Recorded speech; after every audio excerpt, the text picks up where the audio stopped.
Di dalam Al-Quran yang mulia, tepatnya pada surat At-Taubah ayat 36, Allah Subhanahu wa Ta'ala menjelaskan bahwa sesungguhnya bilangan bulan itu telah ditetapkan oleh Allah sebanyak 12 bulan. Dan dari yang 12 itu ada 4 bulan yang Allah pilih menjadi bulan haram, bulan di mana segala bentuk kebaikan dilipat gandakan pahalanya di sisi Allah Subhanahu wa Ta'ala, bulan di mana segala bentuk amal ibadah dilipat gandakan pahalanya di sisi Allah Subhanahu wa Ta'ala. Sebaliknya juga segala bentuk kemaksiatan, segala bentuk dosa dinilai lebih oleh Allah Subhanahu wa Ta'ala. Maka tak heran pada bulan-bulan ini mayoritas hamba-hamba Allah yang memiliki keimanan yang kokoh kepada Allah berusaha untuk memacu amal kebaikan, berusaha untuk memaksimalkan ibadah kepada Allah Subhanahu wa Ta'ala karena berharap keistimewaan yang ada dalam bulan ini. Tetapi sayangnya, kata Rasulullah sallallahu alaihi wasallam, dari 12 bulan itu ada 1 bulan yang banyak dilalaikan oleh para manusia, padahal bulan itu tidak kalah penting bila dibandingkan dengan bulan-bulan yang lain. Maka tak heran Rasulullah sallallahu alaihi wasallam sangat memacu diri untuk beribadah kepada Allah di dalamnya. Bulan apakah yang disebut Rasulullah itu banyak dilalaikan oleh manusia? Dia adalah bulan Sa'ban, sebagaimana yang dijelaskan dalam sebuah hadis baginda Rasulullah sallallahu alaihi wasallam yang diriwayatkan oleh Imam Ahmad dan Imam Nasa'i. Bersumber dari Usamah bin Zaid radhiyallahu anhu, ia mengatakan, suatu kali aku bertanya kepada Rasulullah sallallahu alaihi wasallam, "Wahai Rasulullah, saya tak pernah melihat engkau berpuasa di suatu bulan seperti engkau berpuasa di bulan Sa'ban. Ada apa wahai Rasulullah?" Maka Rasulullah sallallahu alaihi wasallam bersabda, "Dzalika syahrun yaghfulun nasu anhu." Bulan Sa'ban itu adalah bulan yang banyak dilalaikan oleh manusia, baina Rajabi wa Ramadan, karena diimpit oleh 2 bulan yang besar, yaitu bulan Rajab sebagai bulan haram, Ramadan sebagai sayyidus sahur.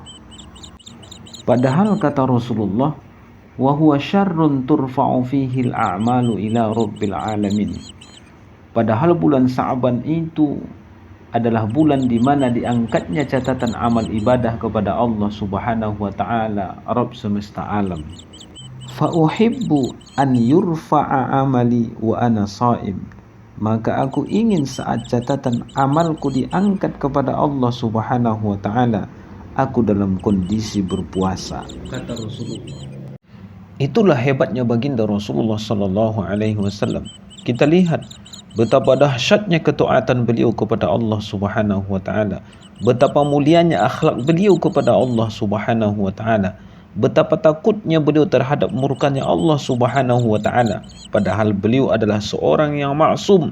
Beliau adalah orang yang paling mulia di antara para nabi dan rasul yang mulia. Beliau adalah satu-satunya yang namanya disandingkan dengan nama Allah Subhanahu wa Ta'ala. Tetapi beliau masih mengkhawatirkan catatan amal ibadahnya saat diangkat menghadap Allah Subhanahu wa Ta'ala. Lalu bagaimana dengan kita yang setiap harinya dilumuri dengan dosa, yang setiap harinya dilalaikan dengan kemaksiatan kepada Allah Subhanahu wa Ta'ala? Tentunya kita juga berharap sebagaimana yang diharapkan oleh baginda Rasulullah sallallahu alaihi wasallam. Kita juga menginginkan sebagaimana yang diinginkan oleh baginda Rasulullah sallallahu alaihi wasallam, sebagaimana layaknya doa yang sering kita panjatkan kepada Allah. Allahumma khtim umurana bi husnil khatimah. Minta kita kepada Allah Subhanahu wa Ta'ala agar akhir hayat kita menjadi husnul khatimah. Kita meminta kepada Allah Subhanahu wa Ta'ala agar akhir daripada catatan kehidupan kita saat diangkat menghadap Allah Subhanahu wa Ta'ala dalam kondisi yang terbaik. Tetapi satu hal yang mesti kita ingat, ketika kita berharap dan menginginkan apa yang diinginkan oleh baginda Rasulullah, tak cukup hanya sekedar mengandalkan doa kepada Allah Subhanahu wa Ta'ala. Ada usaha yang mesti kita lakukan, ada ikhtiar yang mesti kita kerjakan. Bayangkan kalau seandainya bulan Sa'ban ini adalah bulan terakhir catatan amal ibadah kita akan diangkat menghadap Allah Subhanahu wa Ta'ala. Karena perkara umur kita tidak ada yang tahu, perkara ajal tidak ada kita yang tahu, itu semua hanyalah Allah Subhanahu wa taala. Maka jangan sampai kesempatan yang terbaik ini kita sia-siakan. Perbanyak amal ibadah kepada Allah Subhanahu wa taala. Mudah-mudahan ketika catatan amal ibadah kita diangkat kepada Allah Subhanahu wa taala, kita dapat mempersembahkan catatan yang terbaik berkaitan dengan ibadah kita kepada Allah Subhanahu wa taala.